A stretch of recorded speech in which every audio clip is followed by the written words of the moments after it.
Pour mieux s'immerger dans la réalité politique, sécuritaire, économique et sociale d'Israël, connectez-vous chaque matin sur Studio Kalita. Daniel Haïk vous y attend pour sa revue de la presse. 8h53, c'est pas l'heure habituelle pour la revue de la presse, mais aujourd'hui nous avons un peu changé notre programme en raison de la rentrée parlementaire, et cette rentrée parlementaire qui fait aussi la une de la presse israélienne ce matin, puisqu'une session qui s'annonce plutôt chaude, sinon même brûlante, avec certains projets de loi qui promettent d'animer les débats parlementaires de cette session d'hiver, avec des affrontements parlementaires qui ont commencé dans les couloirs de la Knesset, même si la session n'a pas encore reprise, autour de la loi concernant la loi Bibi ou la loi française, ça dépend qui la nomme, une loi que l'on trouve en France, mais pas seulement, et qui empêche donc toute procédure administrative, civile ou pénale à l'encontre du Premier ministre pour des faits commis en dehors de ses fonctions officielles. Cette loi, si elle est adoptée, prendrait acte à partir de la prochaine Knesset. Certains députés dans l'opposition et même aussi dans la majorité voient dans cette loi une loi qui est pour but de protéger le Premier ministre Binyamin Netanyahou. Le Yediot a, lui, choisi son camp. Il part en guerre contre cette loi. Ce n'est pas une surprise. Ils n'ont pas honte, écrit ce matin Sima Kadmon dans Le Quotidien. Tout est fait à la lumière du jour, sans se cacher et sans faire semblant, ajoute la journaliste. La loi Bibi, c'est ainsi que cette loi est nommée par le Yediot Ahronot, crée une certaine tension aussi au sein de la coalition. En effet, la ministre de la Justice a demandé que cette loi ne soit pas pour le moment débattue en commission parlementaire.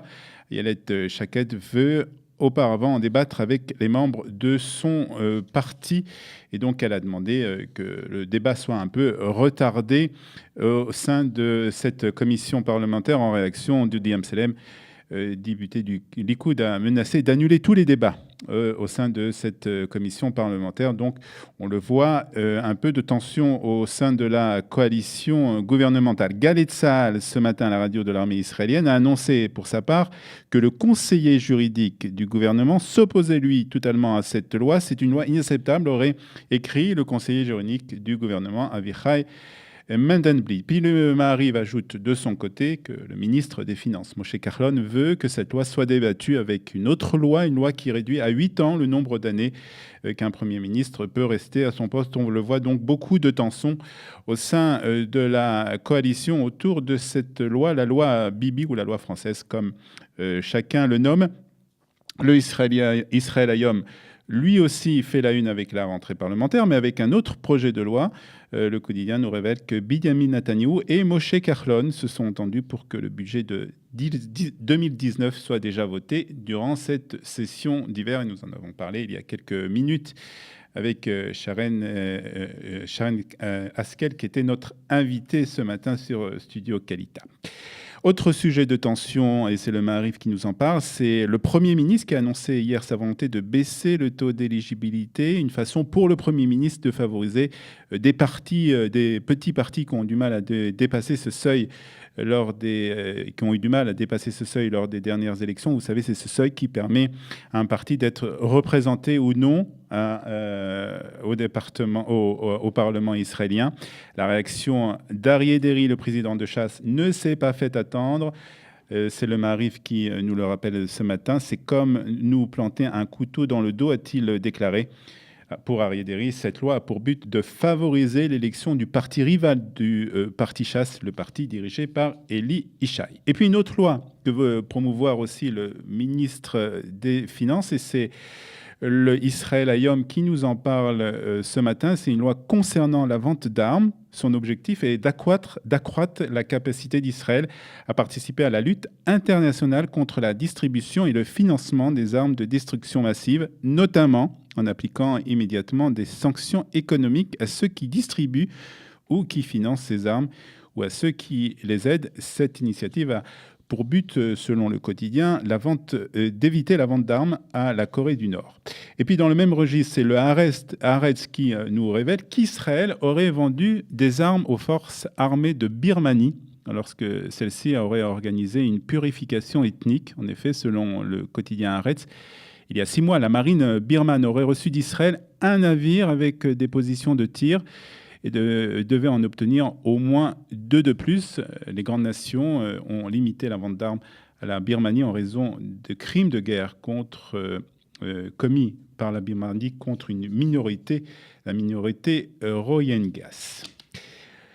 On parle économie à présent, on parle beaucoup économie ce matin dans les quotidiens israéliens avec le supplément économique de Haaretz qui nous apprend que Tnuva, le géant des produits laitiers, a reconnu avoir fixé les prix de ses produits et devra payer une amende de 25 millions de shekels aux consommateurs après une enquête d'1 an sur des accusations de pratiques commerciales illégales.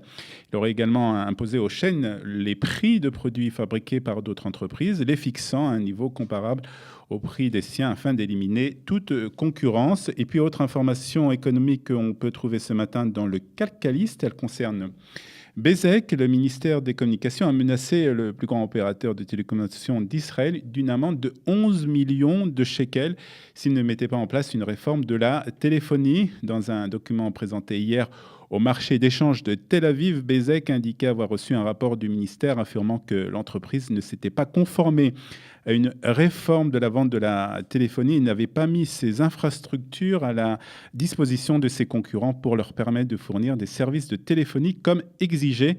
Le ministère, en annonçant son projet d'amende, a indiqué que Bezeq devait immédiatement agir pour se conformer aux demandes de la réforme. Bezeq a donc 30 jours pour exposer son cas et ne pas être condamné à payer d'amende selon le Calcaliste.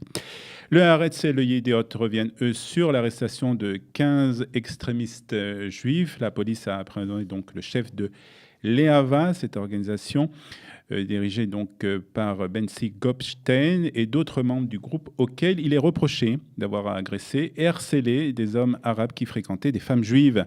La police a annoncé que ces arrestations ont eu lieu après une enquête sous couverture et complexe au sein du groupe, enquête dirigée après un certain nombre d'exemples récents d'agressions et de harcèlement d'hommes arabes à Jérusalem et des initiatives prises par le groupe pour élargir ses activités. L'avocat de Gopstein, Itamar Ben-Gvir, a estimé que l'arrestation de son client était due à des extrémistes de gauche et des juifs réformés qui auraient fait pression sur les forces de l'ordre. Et puis, on termine avec cette information concernant le nombre de riches en Israël. Il y a beaucoup de riches en Israël, figurez-vous, puisqu'Israël est classé au 10e rang mondial des ultra-riches. C'est une enquête du Boston Consulting Club Group qui le révèle.